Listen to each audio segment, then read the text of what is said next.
You had a black doctor in the Atlanta area was going home, and while she was about to pull into her property, she had a white man blocking the way for her to get inside her property, and he told her she doesn't belong there. But I want you to look at the clip. He refuses to move his car because he supposedly does not think that I live here. When Dr. Nene Aguacha returned home to her gated townhome community in Buckhead, she was met with an unexpected roadblock. This guy has been in front of my car now for the last 10-15 minutes. He didn't believe me. He kept on accusing me of trying to tailgate him. The exchange went on for about 30 minutes, despite repeated pleas for the man to move. He said, "You don't belong here." I told him, "This is where I live." I pointed it out to him. The man called police. When she arrived, the gentleman proceeded to say once again that I was trespassing and didn't belong on the property. And, I said, "Actually, sir, I do." And I used my gate clicker to click the gate open. The man allegedly told the officer he was trying to protect the community after a rash of HVAC robberies. But Dr. Aguacha thinks he was motivated by something else. I absolutely think it was racially motivated. What went through my mind was he could shoot me dead on the spot because he was trying to protect the neighborhood and the property. Remember just 2 months ago, this video went viral. 2 black men racially profiled at a Starbucks in Philly. Starbucks eventually reached a settlement with the men, but Dr. Aguacha says these incidents are more common than many people want to admit. People feel really emboldened these days to act upon their biases, their racist biases, and to do whatever they want to do because there are no repercussions. Well, no charges were filed in the incident, but I did find out this guy doesn't even live in the gated community. He just owns one of the townhomes there. Unbelievable. Now, has anyone been able to confirm this guy's story about the robberies in that neighborhood? Okay, so I spoke with the president of the Homeowners Association, Vinny, and he says he had no knowledge of this HVAC robberies that were going on, but says regardless of all that, it wouldn't be an excuse for this behavior, and they do plan to do whatever they can to bring some kind of consequences against this man. I remember when I'd done an interview with Jane Elliott, and one thing that she pointed out to me is that the worst thing that a white supremacist hates more than anything else is a successful black person, because they've been told all their life that we're lazy, that we're good for nothing, that we're stupid, XYZ, and that we can't do anything except with the white man's help. And then you have this sister come over. I know she, with her last name, it sounds like it's a African last name. She come over, she becomes a doctor, and she has more than him, obviously. And he can't stand that. So he says he's going to protect the neighborhood. He's going to block her way in and say she don't belong there. Translation, a black woman do not belong in a nice place like this. So I'm going to block her access to get to where she is actually staying. I know it's not going to be any consequences for me because I'm white. I know the police 9 times out of 10 is going to be white. And if they are black, they're not going to do much to me at all because they fear doing anything to a white person, but they'll do something to a black person.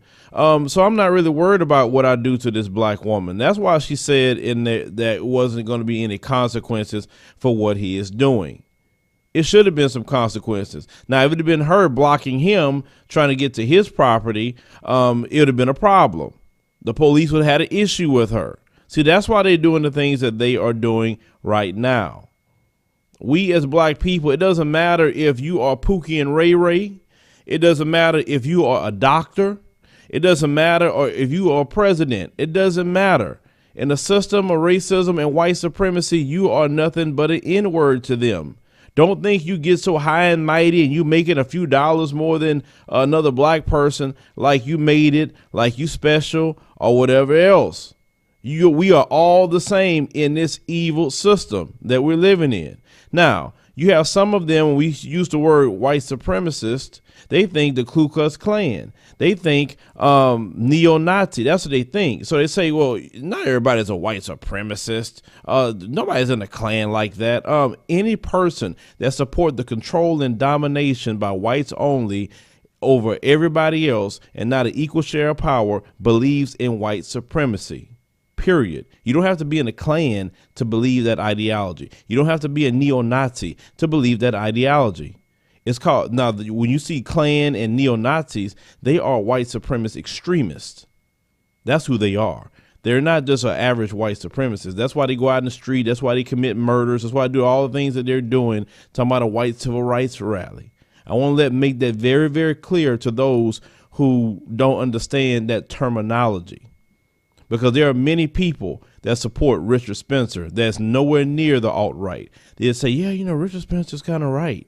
Well, you're supporting white supremacy if you're saying Richard Spencer's right. If you're donating money to Richard Spencer, you may not be out there going to Charlottesville doing the thing. You may not even hurt a fly. You might not ever did it. But if you agree with anything that they're saying, if you don't agree with an equal share of power, equality, if you don't believe in justice for all, if you believe that it should be slanted for you and nobody else, you believe in white supremacy. It's just that simple. I saw an old video from a Klansman way back in the 50s, and he stated that more people think like me than wear this hood. He says more honorary Klan members in America. Trust me. And I knew what that Klansman was talking about because we see it in society. Because if you listen to a lot of them, and I told you not to do that, and believe that the Klan is only relegated to that small group of people, then the majority of America would have cast them out by now. They would be in the shadows. They would be relegated back to the caves, because it would be public shame and torment from their own community, because their own community don't believe in the evil they believe in. It would be no such thing as a Donald Trump or the people that's doing the things they're doing. Now they feel emboldened that 45 is in office. If the majority of the people didn't believe in white supremacy, didn't believe in our power, believes that we should be oppressing people that don't look like us. The whole issue with this white civil rights rally is freedom of speech, meaning I can't call y'all N-words anymore because I lose my job. That's hurting my freedom of speech. That's what they're talking about. They don't like when Permit Patty gets put on blast and doxxed. They don't like that. Trust me, that's taking an L for them. Permit Patty is supposed to be to call the police anytime she get good and ready and cause a black person's murder. And they enjoy watching the murder of black people on television. They love to harass our kids. They will harass women. They are the most cowardice people that's on the face of the planet. No other group of people do the things that they do. I haven't seen it. Not as a collective, maybe as some individuals, but understand something. I'm just talking to black people. No matter how high you get, and these white supremacists will tell you, well, it looks like you did good for yourself. Why you have something to say? Because I know at any moment I could deal with one of these white supremacists. I know that. Doesn't matter what I do, another sister do. Doesn't matter. We all the same in this system. That's why I speak the way I speak. That's why I approach things where I approach them. You didn't make a thing in this country as long as these white supremacists are in control. So never forget that. This woman's a doctor. If you come over from an African nation, if you come over from a Caribbean nation, yes, your situation probably a lot better with family because it wasn't systematically destroyed like ours are, okay? But according to Dr. Mumbi Saraki, in Africa, we have a lot of mental slavery still going on to this day. But the moment you step foot in this country, our immigrant brothers and sisters that's coming here, you are an N-word and you are an American black. Don't let them people lie to you and say you're better than them. You don't, you're not like them. Please. Did that little white supremacist in that car care about where she was from? All he saw was a black woman, didn't belong in that nice area. And that's why he acted the way he acted, and he knew nothing was going to happen to him. It's just that simple. But leave me a comment. Let me know what you think about this, brothers and sisters. But please keep in mind, it don't matter how high you ascend in this country, we're dealing with an old evil, and this is the way we got to play the game.